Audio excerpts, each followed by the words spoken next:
అక్కస్తోటి అధికారం పోయిందనేటువంటి అక్కస్తోటి ఈ తెలంగాణ ప్రాంతం తమ యొక్క ఎస్టేట్గా భావించినటువంటి కేసీఆర్ కుటుంబము ఇష్టానుసారంగా ప్రజల చేత ఎన్నుకోబడ్డటువంటి కాంగ్రెస్ ప్రభుత్వం పైన ప్రజా ప్రభుత్వం పైన అక్కసు వెళ్ళగక్కుతా ఉన్నారు. దాన్ని ప్రజలందరూ కూడా గమనించాలని కోరుతా ఉన్నాం. మరి ఫుల్ మెజార్టీతో పూర్తి స్థాయిలో 65 సంఖ్యతోటి అధికారంలోకి వస్తే పదే పదే కూలుస్తాం ఎందుకయ్యా ఇంత అక్కసని మేము అడుగుతా ఉన్నాం. అదే కాకుండా నిన్నటి భారీ బహిరంగ సభను మా పార్టీ కార్యకర్తల పార్టీ ఖర్చులతో సొంత ఖర్చులతో నిర్వహిస్తే ప్రజాధనాన్ని వాడుకున్నారని కేసీఆర్ కూతురు మాట్లాడుతూ ఉంది. ఆ అలవాటు మీకుంది. ప్రజాధనంతో కుక్కలకు షెడ్లు కట్టించేటువంటి అలవాటు మీకుంది. మీ సొంత ఆటల కోసం మరి కోట్లు బ్యాడ్మింటన్ల కోసం తగిలేసే సంస్కృతి మీకుంది. పేదోళ్ళకి ఇల్లులు కట్టియాలంటే మీకు ఆ ధైర్యం రాలే, ఆ గుణం లేదు. కానీ ఈరోజు ఇంద్రవెల్లిలో ఆనాడు పోరాట స్ఫూర్తితో రేవంత్ రెడ్డి గారు పోరాట సమర శంకారం పూరించి ఇచ్చిన మాట ప్రకారం అధికారంలోకి వచ్చిన వెంటనే మొదటి అడుగు ఆ అనే అక్షరంలో అగ్రభాగాన ఉన్నటువంటి ఆదిలాబాద్ జిల్లా అభివృద్ధిలో ఈ 10 ఏళ్ళు అత్యంత ఇంకా నిర్లక్ష్యానికి గురి చేయబడ్డది. ఐటీడీఏల సమావేశాలు లేవు, ఐటీడీఏలకు నిధులు లేవు, అదేవిధంగా రోడ్లు లేవు, మంచినీటి సౌకర్యం లేదు. భూములకు ఆనాడు కాంగ్రెస్ ప్రభుత్వం వైఎస్ఆర్ గారు మరి 2 పంటలకు నీళ్లు ఇచ్చేటువంటి ప్రాజెక్టులు కడితే వాటిని పక్కదారి పట్టించారు. ఈ రోజు వచ్చి మరి కవిత గారు ఇష్టానుసారంగా మాట్లాడుతున్నారు. ఈ మాటలు మీ మాయ మాటలు ఈ అక్కసు ప్రజలు గమనిస్తా ఉన్నారు. టీఆర్ఎస్ పార్టీకి మహిళలు అంటే ఇష్టం లేదు. మీకు తెలుసు కదా, మహిళల కోసం పెట్టినటువంటి ప్రత్యేక పథకము ఆర్టీసీ బస్సులలో ఉచితంగా ప్రయాణం చేస్తే కూడా సహించలేక, రాష్ట్రంలో ఉన్నటువంటి మహిళలందరూ అర్థం చేసుకోవాలి, సహించలేక ఆటో డ్రైవర్ సమస్యలన్నీ కూడా కాంగ్రెస్ పార్టీకి తెలుసు. ఆ సమస్యలన్నీ కూడా వాళ్ళు ఎదుర్కొంటున్నాయని కూడా మాకు తెలియజేస్తా ఉన్నారు.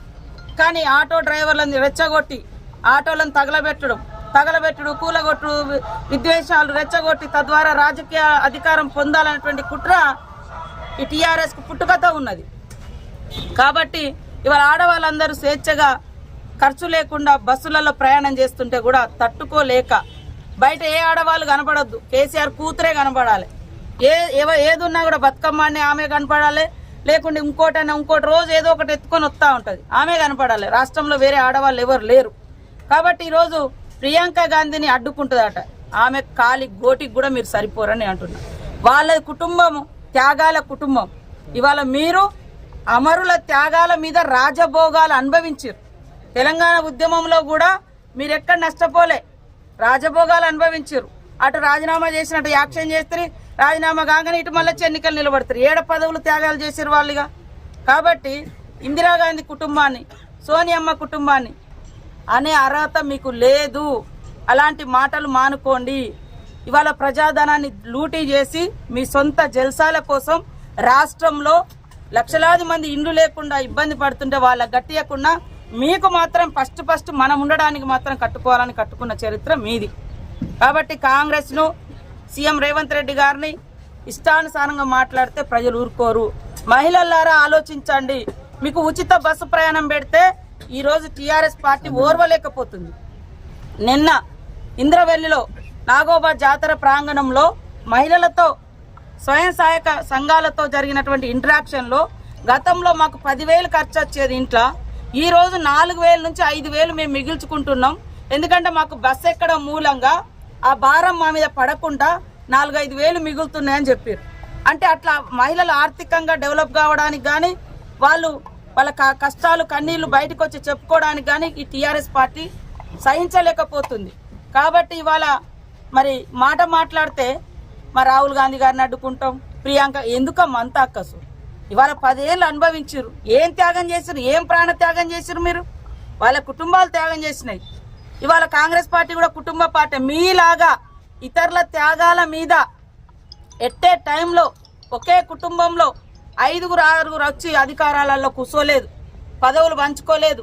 ఇవాళ నిరుద్యోగుల కోసం ఇచ్చే ఉద్యోగాలు కూడా మీ కుటుంబాలు, మీ బంధువులు ఆ ఉద్యోగాలు కూడా ఇచ్చి వాళ్ళు కనీసం ఉద్యోగం చేయకుండానే ఇళ్లకు జీతాలు పంపించినటువంటి చరిత్ర మీది.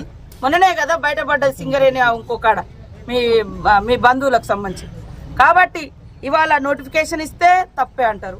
ఇవాళ మహిళలు బయటకు వచ్చి స్వేచ్ఛగా వాళ్ళ కష్టాలు కన్నీళ్ళు తీర్చుకోవడం కోసం పని కోసం బయటకు వచ్చినా బస్సులు బంద్ చేయాలంటారు. అదే విధంగా రైతులకు ఇవాళ రైతు బంధు మొన్ననే కదా సోమేష్ కుమార్ గారికి 14 లక్షలు పడుతుందంట. అంటే ఇక్కడ ఈ ఏరియాలో రైతులకు రైతు బంధు రాక ఏళ్ల తరబడి పంట గిట్టుబాటు ధర లేక కష్టపడుతున్నారు. కేవలం కోట్లు ఎవరెత్తుకున్నారో తీయాలి. ఇప్పుడు వాస్తవానికి తీస్తాం. ఒరిజినల్ రైతులకు నష్టమే జరిగింది మీ పాలనలో. మా ప్రభుత్వం ఖచ్చితంగా రైతులకు ఎవరైతే ఉన్నారో వాళ్ళకి ఇస్తాం.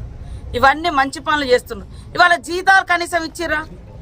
కనీసం వాళ్లకు అంగన్వాడీలో కూడా గత 2 నెలల జీతాలు ఆగితే మొన్న మేము ఇప్పించినాం. ఇప్పుడు ఇంకా 2 నెలలు పెండింగ్ ఉన్న జీతాలు ఇచ్చే పరిస్థితి లేకుండా చేసిరు. మొత్తం కొల్లగొట్టిరు. ఇంకా కొంతమందిని బినామీలను పెట్టుకొని వాళ్ళ ఛానల్లో ఇష్టం వచ్చినట్టు మాట్లాడుతున్నారు. మాట్లాడేటప్పుడు వాస్తవాలను మేము వాస్తవాలు మాట్లాడుతున్నాం, వాస్తవాలను బయటికి తీస్తాం. కాబట్టి నిన్న ఇంద్రవెల్లి సభ ఏదైతే సక్సెస్ అయిందో తట్టుకోలేక వాళ్లకు అధికారం పోయిందనేటువంటి అక్కస్తోటి ఇష్టానుసారంగా మాట్లాడుతున్నారు. రాష్ట్రంలో ఉన్నటువంటి మహిళలు ముఖ్యంగా అర్థం చేసుకోవాలి. ఇవాళ మేడారంకి వస్తారు. మేడారం నుంచి ఆటో మరి హైదరాబాద్ దాకా పోతుందా, వరంగల్ దాకా పోతుందా? ఆటోలు ఇక్కడిక్కడ వాడుకుంటున్నాం. వాళ్ళకి ఏమైనా సమస్యలు ఉంటే ఇన్ని రోజులు ఏం చేసిరు? కనీసం వాళ్ళని పట్టించుకోలేదు. ఇప్పుడు ఇవాళ ఆటో గుర్తుకొచ్చింది అధికారం పోయిన తర్వాత వాళ్ళ కొడుకు కేసీఆర్. ఆదిలాబాద్ జిల్లాలోని